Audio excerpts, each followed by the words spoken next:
Providing protection. It's a duty that falls on all of us involved in crisis response. Migrants, displaced persons, and the affected communities are all exposed to different risks including neglect, abuse, exploitation, and various forms of violence.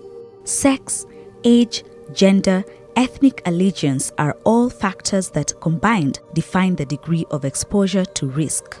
Education, networks, access to resources, and other capacities also play a role, as does location.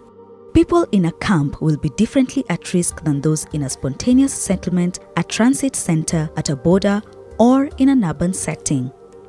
Finally, crisis-induced factors such as family separation, loss, and lack of resources, and threats to life also have an influence on exposure to risk. Understanding how these factors interplay is critical to ensuring IOM crisis responses avoid unintended damage but rather build on individuals' and communities' self-protection capacities. What are the protection mainstreaming principles? 1. Prioritize safety and dignity and avoid causing harm. 2. Ensure meaningful access to services and assistance. 3. Encourage accountability to the affected population. And 4. Foster participation and empowerment.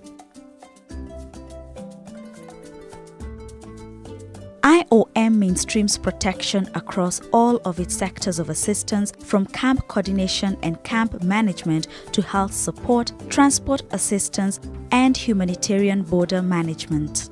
Moreover, some sectors like CCCM, psychosocial support, land and property support, counter-human trafficking in crisis, operationalize protection through targeted actions.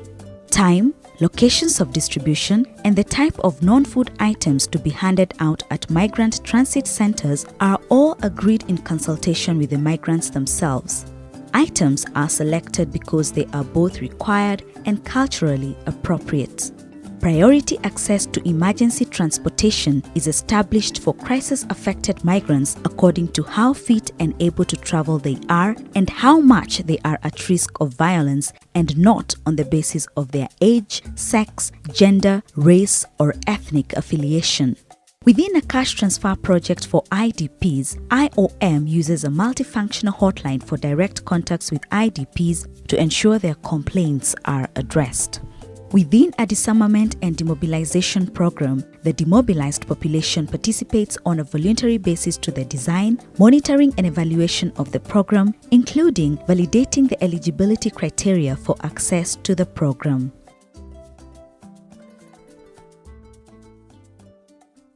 To ensure that protection is mainstreamed at the strategic level, assessments and analysis have to integrate elements that help identify those at risk and so in need. Results have to be reflected in response planning. They must help prioritize affected individuals or groups and identify the nature of the intervention needed. At the operational level, the protection mainstreaming principles should become part of each phase of the project lifecycle: project design and development, project endorsement, project implementation and monitoring, and project evaluation. IOM has user-friendly tools and training materials to help you do that at every stage of the project lifecycle. Also, use available resources provided by key partners, clusters, working groups, and participate in key coordination meetings where these approaches are discussed. Make sure you respond to crisis having these principles in mind.